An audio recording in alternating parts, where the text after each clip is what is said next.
نماز کا ارادہ کرتا ہے وہ وضو کرنے جاتا ہے، جب وہ اپنے چہرے کو دھوتا ہے تو اس کے وہ جو پانی کے قطرے اس کے چہرے سے اترتے جاتے ہیں تو اس کے گناہ وہاں سے ختم ہوتے جاتے ہیں، چاہے وہ اس کی آنکھوں کا گناہ ہو چاہے اس کے منہ کا گناہ۔ لیکن اس میں ایک بات جو لازمی یاد رکھنے والی وہ یہ چیز ہے کہ اس سے مراد گناہ صغیرہ ہے، آپ کے گناہ کبیرہ نہیں ہے۔ گناہ کبیرہ کے لیے آپ کو توبہ ہی کرنی پڑتی ہے۔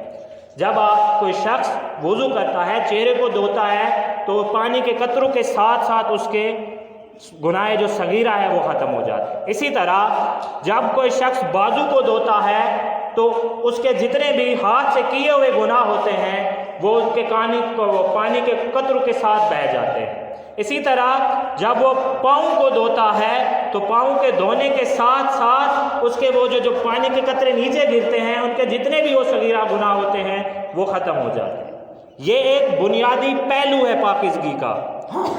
تو اس وجہ سے اللہ تعالیٰ جب ہم پاکیزہ رہتے ہیں، پاکیزگی کی یہ مطلب ہے فضیلت اس حدیث کے اندر موجود ہے، چاہے اس پاکیزگی کا تعلق کہیں کے ساتھ ہو، تو اس میں ہمیں پہلا جو انعام ملتا ہے وہ یہ ملتا ہے کہ ہمارے صغیرہ کبیرہ گناہ، وہ صغیرہ کبیرہ نہیں صرف صغیرہ گناہ معاف ہو جاتے ہیں۔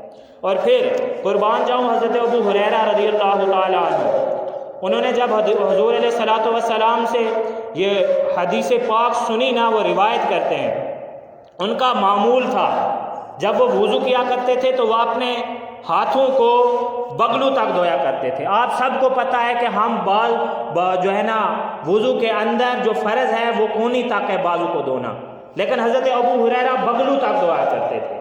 اور اسی طرح جب وہ پاؤں دھوتے تھے تو وہ ٹخنوں تک نہیں دھوتے تھے، گھٹنوں تک دھوتے تھے۔ وجہ کیا تھی؟ انہوں نے حضور علیہ الصلوۃ والسلام کا یہ حدیث مبارکہ سنی تھی کہ جہاں جہاں مسلمان کے وضو کا پانی لگتا ہے کل بروز معاشر وہ جتنے بھی جسم کے حصے ہیں وہ چمکتے ہوں گے، وہ نور علی نور ہوں گے۔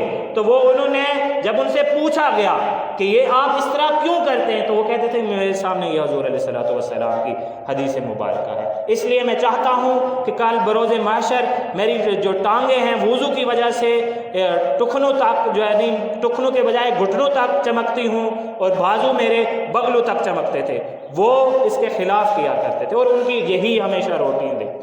لیکن ہم اگر اس کو دیکھیں کسی بھی حوالے سے، سوسائٹی معاشرے کے کسی بھی حوالے سے دیکھیں تو ہم اس میں بڑی ہی کوتاہی برتتے ہیں۔ صفائی کا مقصد صرف انسان کی انفرادی صفائیت نہیں ہوتی ہے۔ صفائی کا جو چیپٹر شروع ہوتا ہے نا، صفائی کا چیپٹر ہو، تبلیغ کا چیپٹر ہو، حسن اخلاق کا چیپٹر ہو، کوئی بھی اچھا جو موضوع ہے، کوئی چیپٹر ہے، کوئی سبق ہے، وہ گھر سے شروع ہوتا ہے۔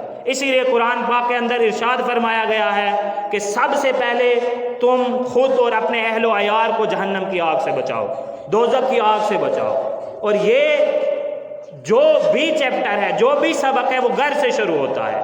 لیکن ہمارے معاشرے کے اندر یہ عالمیہ ہے، ہم محفل میں بیٹھے اچھے لیکچر تو دے دیتے ہیں، ہمیں بعض اوقات ہمیں ایسے محسوس ہوتا ہے، میں خود محسوس کرتا ہوں کہ جب ہم بیٹھے ہوتے کہ ہم عالم دین نہیں ہیں، جو ہمارے ساتھ بندہ آگے والا گفتگو کر رہا ہے وہ عالم دین ہے، لیکن جو ہمیں کرنا چاہیے وہ ہم کرتے نہیں۔ وہ کرنا کیا ہے؟ ہم نے طہارت کے حوالے سے موضوع ہے، میں آپ کو ایک اہم طرف آپ کی جو ہے نا دماغ کو لے جانا چاہتا ہوں کہ ہمیں کرنا کیا چاہیے۔ اب ہم بیٹھے ہوتے ہیں یہاں پہ